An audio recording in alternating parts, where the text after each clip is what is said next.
अस्सलाम वालेकुम नाजरीन, आप देख रहे हैं न्यूज़ टॉक। मैं हूं यशवीन जमाल। पाकिस्तान की जानिब से ईरान के मिस एडवेंचर का जवाब आज अफवाज पाकिस्तान ने अलग सुबह ऑपरेशन मर्ग बर सर्म 4 के जरिए भरपूर तरीके से दिया। पाकिस्तान ने इस ऑपरेशन के जरिए ईरान समेत खित्ते के दीगर ममालिक और पाकिस्तान में दहशत गर्दाना कार्रवाइयों में मुलविस दहशत गर्दों पर यह वाज़ेह कर दिया है कि पाकिस्तान के खिलाफ किसी भी किस्म की दरअंदाजी न सिर्फ नाकाबिले बर्दाश्त है, बल्कि मुस्तकबिल में पाकिस्तान के मुहाफिजों की जानिब से इस तरह की किसी भी अहमकाना कार्रवाई का भरपूर और मुनज़्ज़म अंदाज में जवाब दिया जाएगा। ISPR की प्रेस रिलीज के मुताबिक आज सुबह पाकिस्तान ने ईरान के सूबे बलूचिस्तान के इलाके सिस्तान में पाकिस्तान मुखालिफ दहशतगर्द तंजीमों बलूचिस्तान लिबरेशन आर्मी और बलूचिस्तान लिबरेशन फ्रंट की पनाहगाहों को हमला आवर ड्रोन्स, रॉकेट्स और दीगर हथियारों से कामयाबी के साथ निशाना बनाया। पाकिस्तानी दफ्तर खारजा का कहना है कि सिस्तान में किए जाने वाले इंटेलिजेंस बेस्ड ऑपरेशन में हलाक होने वाले दहशतगर्द पाकिस्तानी शहरी थे जो ईरान में छुपे बैठे थे। इस इंटेलिजेंस बेस्ड ऑपरेशन का नाम मर्ग बर सर्म 4 रखा गया था। मर्ग बर ईरान की सरकारी जबान फारसी का लफ्ज है जिसके मानी है तबाही या मौत का आना, जबकि सर्म 4 बलोची लफ्ज है जिसके मानी है जान कुर्बान करने वाला। ये लफ्ज बलोच अस्करियत पसंद अपने लिए इस्तेमाल करते हैं। अगर हम बात करें ईरान की जानिब से की जाने वाली दरअंदाजी की, तो ईरान की जानिब से ऐसा पहली बार नहीं हुआ। इससे कबल 2017 में पाकिस्तानी एयरफोर्स की जानिब से बलूचिस्तान के इलाके पंजगूर में ईरानी ड्रोन को जासूसी करते वक्त निशाना बनाया गया। 2016 में भारतीय जासूस कुलभूषण यादव को उस वक्त पाकिस्तान की इंटेलिजेंस एजेंसियों के एहलकारों ने गिरफ्तार किया जब वो गैर कानूनी तौर पर ईरान के रास्ते से पाकिस्तान में घुसने की कोशिश कर रहा था। बाद में यह साबित हुआ कि कुलभूषण यादव भारतीय खुफिया एजेंसी रॉ का एहलकार और बलूचिस्तान में बदअमनी फैलाने में मुलविस है। 2012 में ईरानी बॉर्डर सिक्योरिटी फोर्सेस की जानिब से 6 पाकिस्तानियों को फायरिंग करके उस वक्त शहीद कर दिया गया जब वो तिजारत की गर्ज से पाकिस्तान का बॉर्डर क्रॉस करके ईरान में दाखिल हुए। अगर हम बात करें क्रॉस बॉर्डर टेररिज्म की, तो गुज़िश्ता साल अप्रैल में बलूचिस्तान के जिला केच में गश्त के दौरान पाकिस्तानी फौज के 4 जवान सरहद पार दहशत गर्दों की फायरिंग के नतीजे में शहीद हो गए थे। जनवरी 2023 में जिला पंजगूर के इलाके में 4 फौजी जवानों ने उस वक्त जामे शहादत नोश किया जब वो ईरान की सरहद के करीब गश्त कर रहे थे। गुज़िश्ता शब ईरान की जानिब से तमाम सफारती आदाब और बैनुल अक़वामी कवानीन की धज्जियां उड़ाते हुए पाकिस्तान के सूबे बलूचिस्तान के इलाके पंजगूर में ड्रोन मिसाइल से हमला किया गया। हमले के बाद ईरानी हुकूमत की जानिब से इस हमले की मज़ाक़ खेज़ किस्म की तौजीह सामने आई है। ईरान का कहना था कि इसने बलूचिस्तान में मौजूद ईरान मुखालिफ सुन्नी तंजीम जैश अल अदल के ठिकानों को निशाना बनाया है। पाकिस्तान का इस सुन्नी तंजीम के हवाले से हमेशा से यह मौक़िफ़ रहा है कि जैश अल अदल नामी इस तंजीम का ना तो बलूचिस्तान और ना ही मुल्क के किसी और इलाके में कोई मुनज़्ज़म ठिकाना या मौजूदगी है, बल्कि ये तंजीम पाकिस्तानी सिक्योरिटी फोर्सेस के खिलाफ भी हमलों में मुलविस रही है। लेकिन ईरान की जानिब से पाकिस्तानी मौक़िफ़ को तस्लीम किए जाने के बजाय गुज़िश्ता शब इंतहाई गैर जिम्मेदाराना अमल सामने आया जिसने दोनों ममालिक के ताल्लुकात को ना सिर्फ तातुल का शिकार कर दिया बल्कि खित्ते की सिक्योरिटी सूरत हाल को भी शदीद खतरात से दो चार कर दिया है। ईरान की जानिब से यह अमल एक ऐसे वक्त में सामने आया है जब पहले ही ईरान अपने एक और हमसाया मुल्क इराक में बैलिस्टिक मिसाइल के हमले के बायस हदफ तनकीद बना हुआ है। ईरान की जानिब से मंगल के रोज इराक के इलाके ईरबल में 11 बैलिस्टिक मिसाइल दागे गए जिसके बायस 4 इराकी शहरी जाँ बहक हुए। इराकी हुकूमत की जानिब से ईरान की इस इश्तियाल अंगेज कार्रवाई की भरपूर अल्फाज में मुजम्मत सामने आई है और इराकी हुकूमत की जानिब से इसको इराक की खुद मुख्तारी पर हमला करार दिया गया है। इराकी हुकूमत का कहना है कि ईरान के इस अमल के खिलाफ इराक अक़वाम मुत्तहिदा की सिक्योरिटी काउंसिल में शिकायत दर्ज करवाने पर गौर कर रहा है। इस तमाम तर सूरत हाल पर बात करेंगे इस ब्रेक के बाद। हमारे साथ रहिए।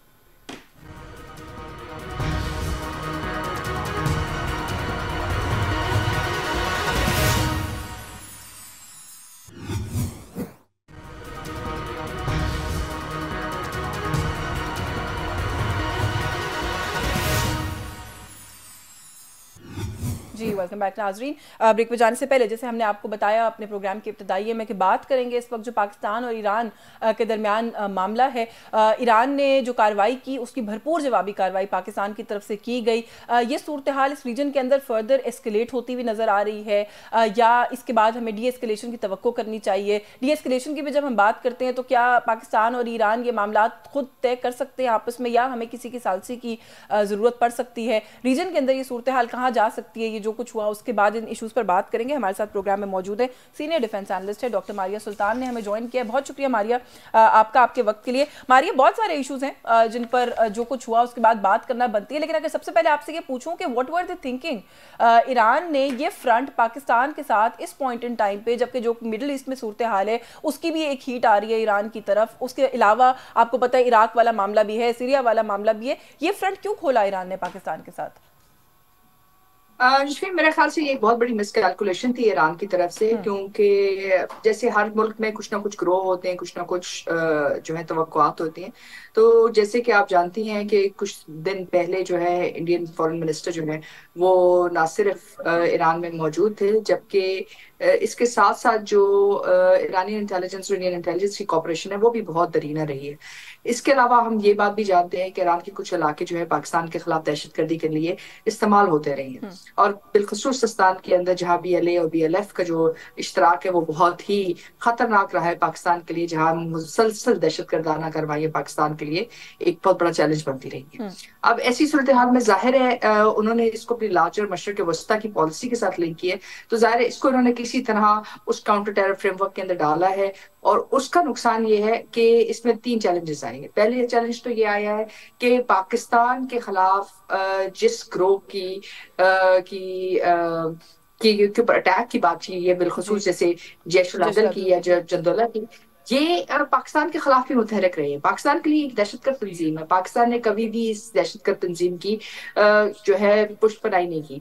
अगर आपको याद हो कुछ अर्सा पहले PC3 ओरियन के ऊपर अटैक हुआ था, उसके अंदर भी जैश उल अदल के कुछ लोग और जंदोला के कुछ लोग जो ईरानियन नजात के बलोच थे, उन्होंने जो है अटैक में हिस्सा लिया था।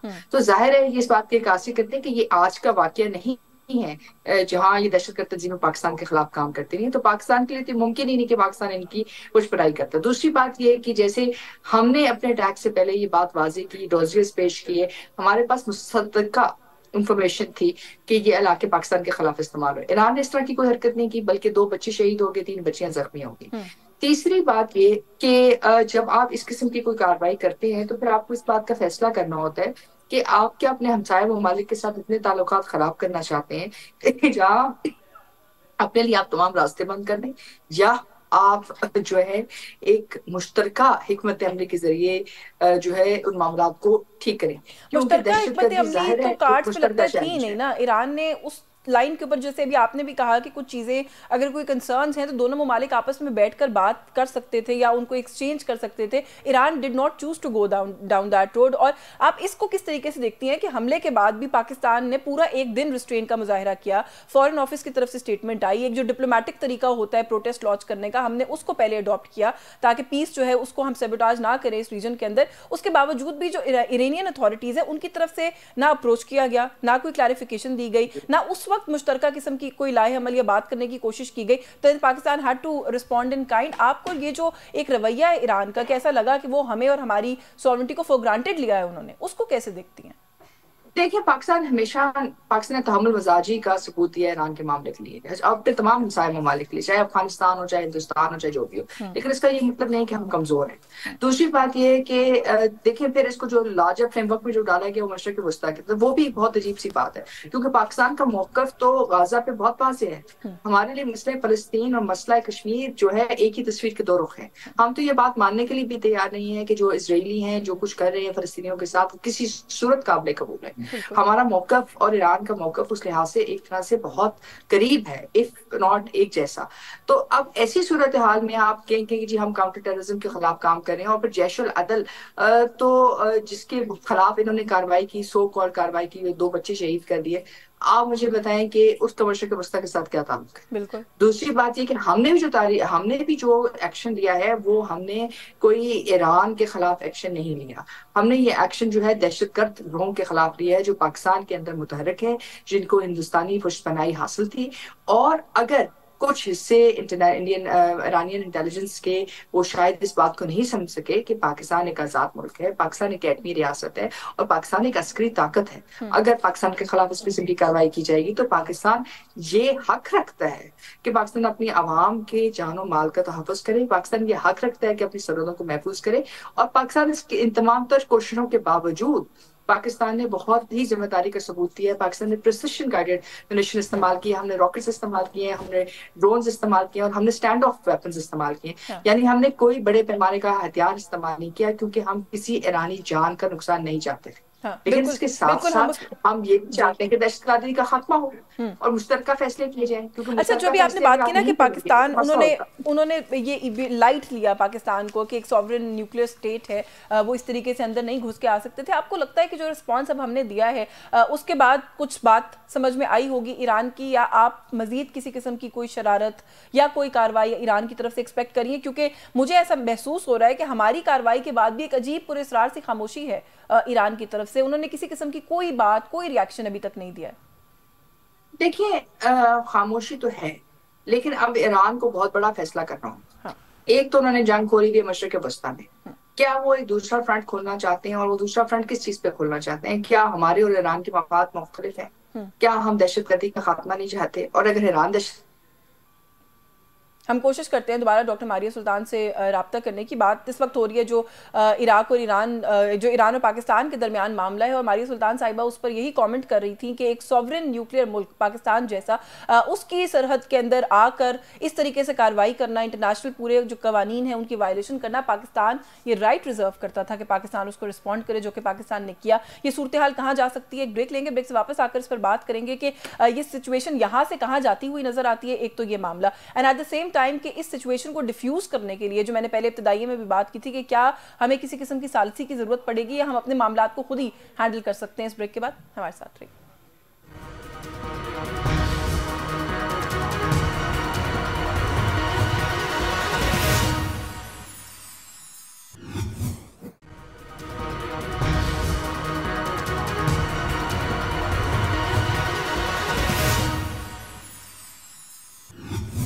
जी, वेलकम बैक नाजरीन। प्रोग्राम के पहले हिस्से में भी हम बात कर रहे थे जिस वक्त पाकिस्तान और ईरान के दरमियान मामला हुआ है, उसके हवाले से डॉक्टर मारिया सुल्तान हमारे साथ मौजूद हैं, और प्रोग्राम के इस हिस्से में हमें ज्वाइन किया है डिफेंस एनालिस्ट है ब्रिगेडियर वकार हसन साहब। बहुत शुक्रिया सर आपका, आपके वक्त के लिए। और उनके साथ हमारे साथ मौजूद है brigadier Ghazanfar Ali, defence analyst हैं। आप भी बहुत शुक्रिया सर आपका भी, आपके वक्त के लिए। मैं ब्रिगेडियर वकार साहब आपसे अगर सर आगाज़ कर लूँ इस सेगमेंट का। सर, इस वक्त जो सूरत हाल है, किस तरीके से आप देख रहे हैं सारे मामला को? पाकिस्तान की जो मशरकी सरहद है सर, वो हमेशा ही सेंसिटिव रहती है, वहाँ हमेशा ही खतरा रहता है। अफगानिस्तान वाला मामला वो भी आप बड़े अच्छे से जानते हैं सर, कि वहां पर वो तो इस तरीके से कनेक्टेड है कि उसके असरात तो पाकिस्तान के अंदर भी आते हैं। केपीके के अंदर भी हम देख रहे हैं कि दहशतगर्दी की एक लहर जिसका हमें सामना करना पड़ रहा है, और अब ये फ्रंट भी खुल गया। पाकिस्तान के लिए कितना बड़ा चैलेंज है सर?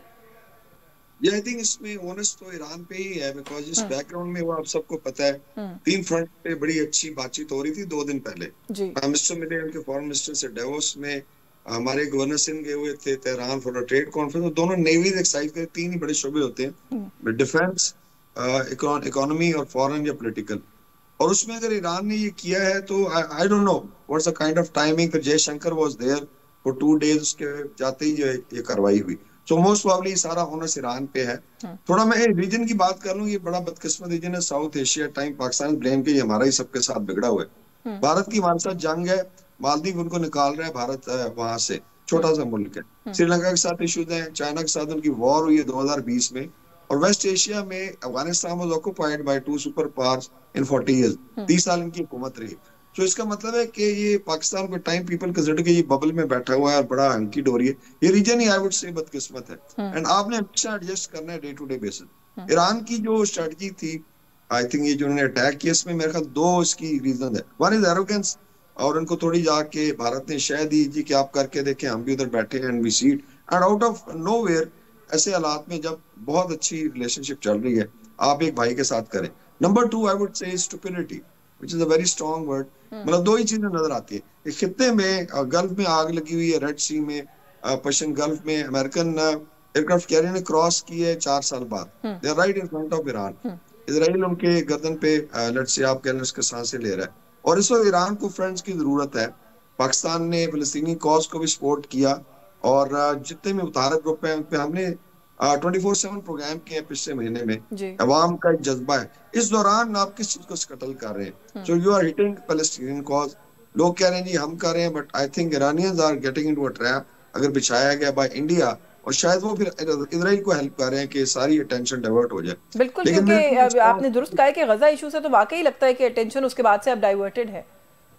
ये एग्जैक्टली ये होगा, खुदा ना खास्ता एस्केलेट होती है। पाकिस्तान की मजबूरी थी जी। मेरा ख्याल है कि कोई जी सर जी। तो वो हमें ब्लेम किया जाता है। अभी there is a list of what was happening Iran. Kulbhushan Jadhav stayed in Chabahar for 5 years। मतलब इसके बाद रॉ के जहाँ पे अभी ये अटैक्स हुए, इसमें आपको शायद रिपोर्ट्स मिलेंगे कि रॉ के कोई ऑपरेटर्स भी मारे गए, बट जैसी इंफॉर्मेशन आएगी। सो इट मींस कि ओपनली आप कर रहे हैं, BLA BRA ब्रास बनाएगी, और उसमें अभी अफगानिस्तान में तो सेंचुरीज कम रह गई हैं बलोच सबमर्सिबल ग्रुप की।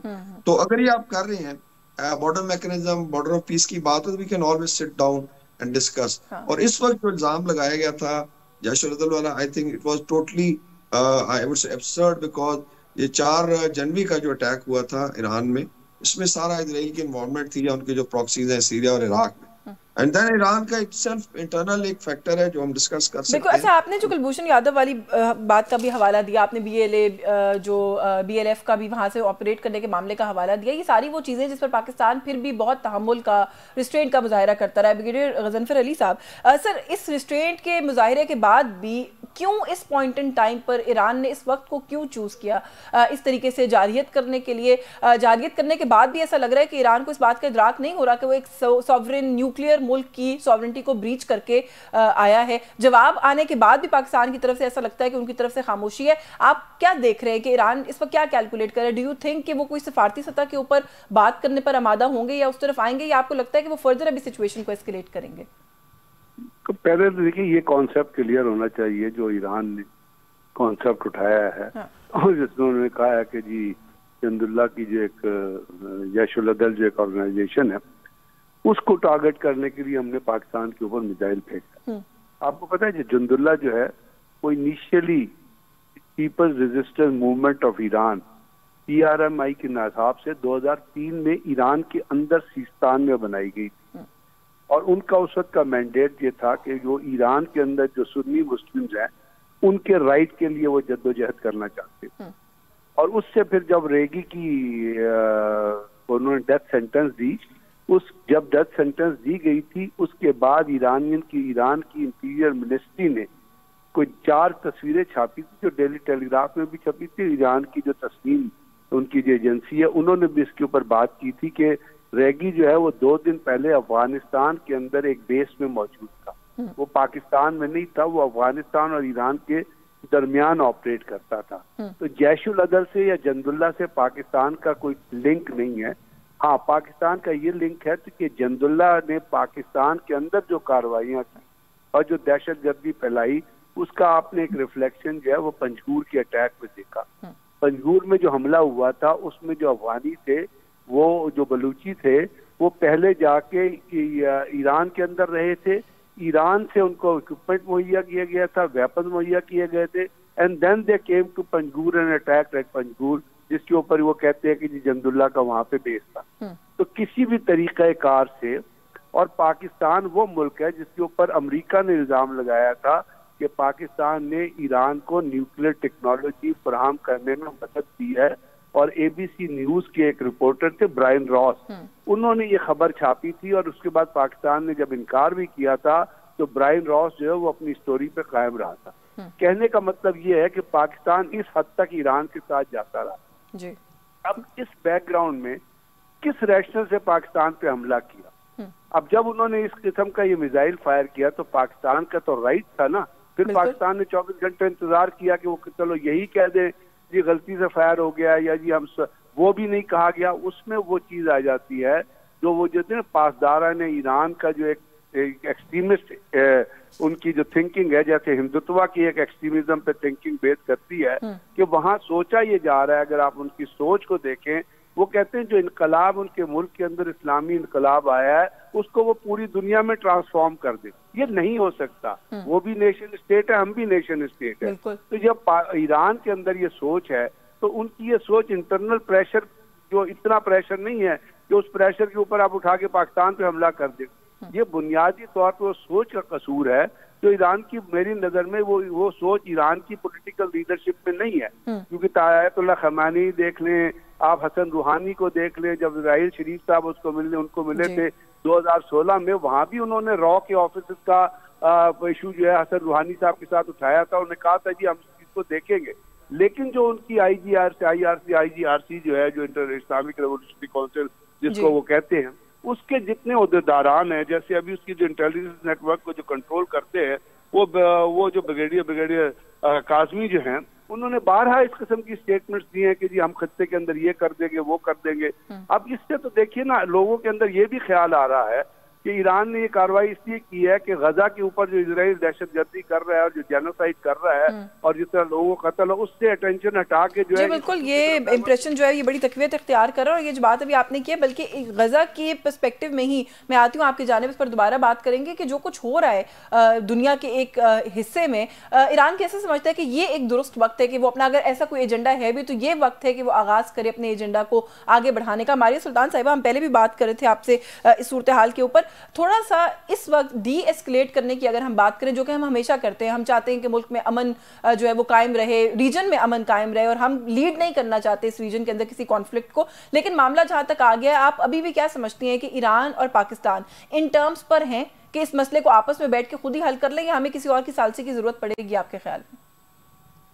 देखिए, पाकिस्तान तो हमेशा जो है खैर सगाली चाहता है अपने हमसाये ममालिक के साथ, और हम ये समझते हैं कि पाकिस्तान और ईरान के दरमियान बहुत सारे मफादात मुश्तरका हैं। लेकिन ये तमाम चीजें कहने के साथ साथ हम ये बात भी समझते हैं कि ईरान के अंदरूनी कुछ जो है कमजोरियां हैं, कुछ मुहर्रिकात हैं, और कुछ उनके एक्सटर्नल प्रेशर्स है, जिसकी वजह से उन्होंने ये शायद एक बड़ी ही गैर फाल पॉलिसी इख्तियार की पाकिस्तान के खिलाफ।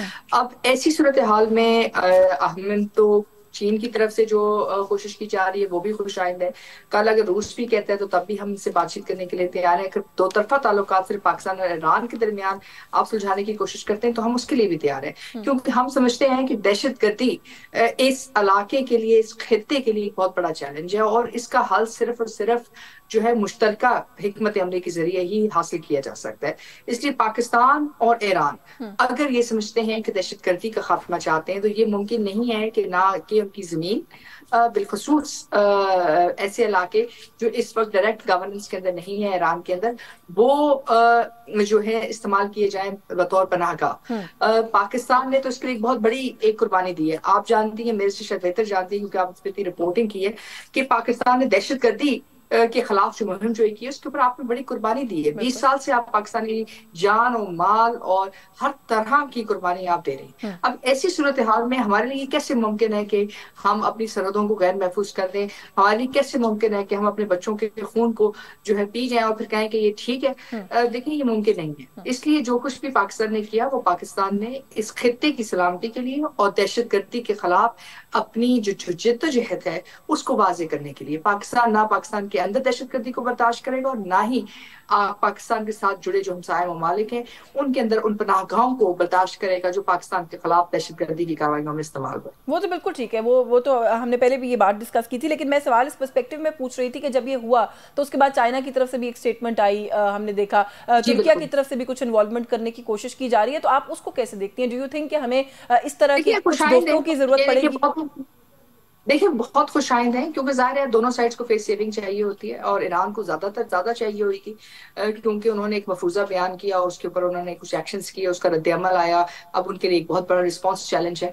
तो अब ऐसी सूरत हाल में ईरान को यकीनी तौर के ऊपर चीन की और तुर्की की जो है इस ऑफर को एक्सेप्ट करना चाहिए, और पाकिस्तान इस ऑफर को यकीनी तौर पर एक्सेप्ट करेगा, क्योंकि पाकिस्तान का मकसद कभी भी ईरान के खिलाफ जंग करना नहीं है, लेकिन हम दहशतगर्दी के खिलाफ अपनी जो स्टांस को और अपनी जो हिकमत अमली है उसको वाज़े जरूर करना चाहते हैं, और उसके लिए और पाकिस्तानी जान और माल के तहफ़्फ़ुज़ के लिए हम किसी हद तक जाएंगे। पाकिस्तान बहरहाल एक बहुत बड़ी अस्करी ताकत है और एक बहुत बड़ी एटमी रियासत भी है। तो ऐसी सूरत हाल में ये कोई अच्छी बात नहीं होगी कि इसके लिए एक और जंग का जो है सामान पैदा हो या दोनों ममालिक एक दूसरे के साथ एक जंग की तरफ जाएं, क्योंकि ये जंग ईरान के खिलाफ नहीं है, ये दहशतगर्दियों के खिलाफ है, और हम समझते हैं कि एक मुश्तरका जो है ऑब्जेक्टिव है, और इसमें जितने भी मुल्क एक दूसरे को हमें मदद करते हैं, ईरान की मदद करते हैं, तो ये खुशाइन बात है और हमें इसका इस्तेमाल करना चाहिए। बिल्कुल इस्तेमाल करना चाहिए। ब्रिगेडियर वकार साहब, सर आपको ये तनाज़ा एस्केलेट होता हुआ नजर आ रहा है? क्योंकि अब अगर एस्केलेशन होगी तो बॉल ईरान की कोर्ट में वहीं से होगी, आप इसको कैसे रीड कर रहे हैं? एक तो ये, अगर ये एस्केलेट होता है, खुदा ना खास्ता ये बढ़ता है, तो उस सूरत में आपको क्या लगता है कि रीजन के जो कुछ और प्लेयर्स हैं, अभी हम हवाला भी दे रहे थे भारत का, वो आपको लगता है कि कहीं जंप इन करेगा अपना फायदा हासिल करने के लिए, या ऑफकोर्स पाकिस्तान को नुकसान पहुंचाने के लिए? ये भारत की हमेशा कोशिश रही है कि टू फ्रंट पे उलझाया जाए, और पाकिस्तान ने ब्रिक्स के लिए अप्लाई भी किया हुआ है, जो end of the year I think Russian presidency में शायद हो जाएगा। और भारत अभी कोशिश करेगा कि ब्रिक्स के ममालिक को लाइक ईरान एक्सेप्टेड, तो ये दो अगर इकट्ठे हुए थे तो एक रुकावट। लेकिन जो आई थिंक ज्योग्राफिकल कनेक्टिविटी है स्पेशली यूरेशिया की, उस पे थोड़ी नजर डालें तो चाइना की भी मजबूरी है, रशिया की भी, किसको डीएस्केलेट करे। उसकी वजह यह है कि चाइना, रशिया और यूरोप जो कॉरिडोर था वो बाय एंड लार्ज ब्लॉक हो चुका है because of Russia Ukraine war. तो B&R का जो अपर आर्म है वो ब्लॉक्ड है। गल्फ में टेंशन की वजह से जो मैरीटाइम रूट था इस वक्त उस पर स्ट्रेस है, whether it is Persian gulf या बाबल मंदब और सुएज कैनाल है। इसका मतलब हर एक को स्कर्ट करना पड़ेगा सब। अभी इस वक्त जो लैंड रूट अवेलेबल है, चाहे वो रशिया है चाहे चाइना है, अगर आपने कनेक्ट होना है विद वेस्ट, वो it is Pakistan, Iran, Turkey और ऑनवर्ड टू यूरोप। और अगर खुदा ना खास्ता इधर टेंशन होती है तो इसका मतलब है कि आपका B&R जो है almost it is finished. China का जो बड़ा ट्रिलियंस ऑफ डॉलर है, इस तरह नॉर्थ साउथ कॉरिडोर है जो रशिया, ईरान और गल्फ में खोलना चाहते हैं, वो इफेक्ट होगा, साफ ज़ाहिर है। और western power would definitely like कि इस चीज को चोक किया जाए और एशिया को आपस में उलझा दिया जाए। तो स्टेक्स आर वेरी हाई। मेरे ख्याल में चाहे वो टर्की हो, चाहे रशिया हो, चाइना है, दे आर कॉमन फ्रेंड्स, और उनकी बात ईरान को सुननी चाहिए। ऑनर्स उन्हीं पे है। अगर वो ये भी आई थिंक एक्नॉलेज किया है कि दहशतगर्द ही मारे गए, इसमें ईरान का कोई नुकसान नहीं हुआ, तो आई थिंक ये इस लिहाज से भी जो प्रेसिडेंट टारगेटिंग की गई है उसमें ये चीज रखी गई थी कि कोई ईरानियन इनोसेंट लोग ना मारे जाए। सो ऑल टोल्ड उन्होंने किया, फिर पाकिस्तान ने रिस्पॉन्ड किया because we had to establish nuclear terms, वरना एक रिवाज बन जाएगा, anybody can get up and slap Pakistan. तो ना पाकिस्तान इंडिया को इजाजत दी। तो मेरे ख्याल में out of this tension there can be a better solution. बिल्कुल, of course it was a calculated response from Pakistan. And आपने दुरुस्त कहा कि अगर हम ये प्रेसिडेंट सेट नहीं होने दे सकते थे कि कोई भी उठ के आ जाए। ब्रिगेडियर गजनफर साहब, मैंने जब गुफ्तगू हमने आगाज़ किया था गुफ्तगू का, तो हमारी सुल्तान साहिबा से भी पूछा था, आपसे भी जानना चाह रही हूँ कि आपके ख्याल में Iran what were they thinking on the go? तो जो फॉरेन पॉलिसी होती है या आपने दूसरे ममालिक के साथ किस तरीके से बिहेव करना है, वो कोई भी मुल्क नहीं बनाता। इस पॉइंट इन टाइम पर जब दुनिया में और भी कॉन्फ्लिक्ट हम देख रहे हैं कि सर उठाए हुए हैं, ईरान वैसे भी सर एक आइसोलेटेड मुल्क है, ईरान के बहुत सारे दोस्त नहीं हैं, रीजन के अंदर भी ईरान ऐसा लगता है कि बुली कर रहा है अपने इर्द गिर्द जितने लोग हैं उनको। क्या इस वक्त वो क्या सोच रहे हैं? अफगानिस्तान के साथ भी फ्रंट है, इराक के साथ भी फ्रंट खोला है, सीरिया के साथ भी फ्रंट खोला है, अब हमारे साथ भी खोल लिया। आज ये कि आपने जो चीजें पॉइंट आउट की वो तो रियलिटीज, आज की रियलिटीज है ना। और अगर ईरान के अंदर रैशनल लीडरशिप है, मैंने आपसे बताया ना, ईरान के अंदर दो तरह की लीडरशिप इस वक्त नजर आ रही है। एक है जो पॉलिटिकल लीडरशिप है, जो चीजों को लेकर चल रही है, और पॉलिटिकल लीडरशिप का आपने रिएक्शन देखा कि उनकी मुलाकात हुई पाकिस्तान के प्राइम मिनिस्टर के साथ भी, निगरान प्राइम मिनिस्टर जो गए थे। उसके साथ साथ दूसरी चीज जो है वो ये है कि पाकिस्तान की एक जॉइंट एक्सरसाइजेज भी ईरान के साथ चल रही थी, और उसके साथ साथ हमने एक बड़ी हाई लेवल बॉर्डर, हेलो जी sir, high level border committee भी बनाई हुई है। हमने ईरान के साथ एक एग्रीमेंट भी साइन किया हुआ है, और वो एग्रीमेंट इसीलिए था कि हम दोनों तरफ से जो सेक्टेरियन टेररिज्म की भी चीजें होती है उनको कंट्रोल करेंगे। अब इन चीजों की मौजूदगी में मुझे नहीं लगता, ये मेरा अपना थिंकिंग है कि पॉलिटिकल लीडरशिप ये फैसला करेगी कि जी आप जाके जो है मिसाइल मारने शुरू करते। लेकिन ईरान के अंदर, जिस तरह इंडिया के अंदर आपको एक एक्सट्रीमिज्म की पॉलिसी नजर आती है, उनकी कुछ जैसे उनका डिफेंस मिनिस्टर स्टेटमेंट देता है या नरेंद्र मोदी स्टेटमेंट देता है, तो ईरान के अंदर जो IRGC का जो रिएक्शन है और जो उनकी थिंकिंग है वो एक बुनियादी तौर पे एक्सट्रीमिस्ट एटीट्यूड पे बेस करती है। लेकिन यहाँ पे रुकेंगे अब एक सेकंड में, तो ये नहीं हो सकता कि उनकी जो मिलिट्री जो है, क्योंकि जो उनकी जो सबसे बड़ी इंटेलिजेंस एजेंसी है ना, जिसको आप Islamic Revolutionary Guard Corps Intelligence Organization कहते हैं, IRGC IO, वो आर्मी के अंदर है, और वो उनको इनपुट प्रोवाइड करती है कि आपने किस जगह पे क्या रिएक्शन करना है, क्योंकि उनकी मिनिस्ट्री ऑफ इंटेलिजेंस जो है वो एक मिनिस्टर, सिविलियन मिनिस्टर कंट्रोल करता है। तो इन दोनों के दरमियान भी एक डायकॉटमी नजर आ रही है। तो मुझे लगता है कि ये इस टाइम इर्रेशनल फैसला है।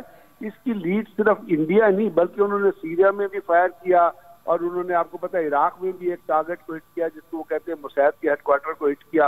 अब ईरान बैटल मतलब बहुत सारी लड़ाइयों से गुजरा है। ईरान ने बहुत सारे 550 BC में आपको पता है अरब्स की और पर्शियन की लड़ाई हुई थी, तो उस जमाने से ये चीज चली है। तो मुझे नहीं लगता कि इंडिया के कहने पे ईरान एक फैसला कर लेगा कि जी चलो हम जाके मिसाइल मार। बिल्कुल ठीक है, तो आप ये कह रहे हैं कि उधर अंदर भी एक डिवाइड है प्रॉब्ली और एक अप्रोच है जो शायद इसके पीछे हो सकती है। ब्रिगेडियर वकार साहब एक थोड़ा सा, क्योंकि अभी आपने अपनी गुफ्तगू में कहा कि प्रेसिडेंट सेट हम नहीं करने दे सकते कि कोई भी आए and this slap Pakistan and वो स्कॉट फ्री चले जाएं, आपको लगता है कि सर माजी में कहीं हमसे ऐसी कोई थोड़ी बहुत कोताहियां हुई हैं कि आज ईरान के अंदर भी ये जुर्रत पैदा हुई कि वो आए एंड दे थॉट कि वो उनको वापस रिस्पांस नहीं मिलेगा और वो चले गए? मिसाल के तौर पे 2011 में जो अमेरिकी जहाज आया, आके जो कुछ वो अचीव करना चाहते थे उन्होंने किया, वो चले गए। 2019 में भारत ने पाकिस्तान की फिजाई हदूद के साथ जो कुछ किया, तो सर आपको लगता है कि शायद हमने उतना असर्टिवली उस टाइम पर रिस्पॉन्ड नहीं किया, ये ब्रीचेस हुई, हमने जाने दी, तो आज ये नौबत यहाँ तक आई है? नहीं, मेरे ख्याल में इस तरह नहीं है, क्योंकि आप सिचुएशन को टैकल करते हैं कि कन्फ्रंट कौन कर रहा है। भारत का तो आपको पता है कि उन्होंने किया जितना नुकसान और ज्यादा उससे हुआ, और एस्केलेशन लड़ रहे पाकिस्तान ने डोमिनेट की, जो मर्जी वो स्टोरी बनाए। अभी जो टेक्नोलॉजी आ गई थी उसमें एक स्पेस क्रिएट हुई है। भारत में एक बहुत बड़ी डिबेट हो रही है कि भी शॉर्ट स्विफ्ट वॉर नहीं होगी, तो रशिया यूक्रेन वॉर को 2 साल हो गए। हमास इसराइल का आप कंपैरिजन करें, मिलिट्री कंपैरिजन 3 महीने हो गए और इसराइल ने कहा हम रैप अप कर देंगे 10 मिनट देर में। So जो टेक्नोलॉजी है, स्पेशली एरियल प्लेटफॉर्म्स है, चाहे मिसाइल है, ड्रोन है, it allows you to breathe the space, because आप गार्ड्स खड़े नहीं कर सकते। तो इसका मतलब है कि छोटा सा मुल्क भी हो, इट कैन क्रिएट प्रॉब्लम्स, और दैट्स व्हाई इसमें फिर क्विड प्रो क्वो रिस्पांस आता है कि आप इस तरीके से रिस्पॉन्ड करें कि फिर आगे डिटरेंस क्रिएट हो। सो एट टाइम लोग कहते हैं जी मिसाइल का पता नहीं चला, मतलब फ्लाइंग टाइम कितना है, 30 सेकंड्स का है पाकिस्तान इंडिया या पाकिस्तान ईरान का है। तो यहाँ पे इवन रशिया यूक्रेन वॉर में Russia being a nuclear power वो नहीं रोक सकी, मॉस्को तक उन्होंने हिट किया है।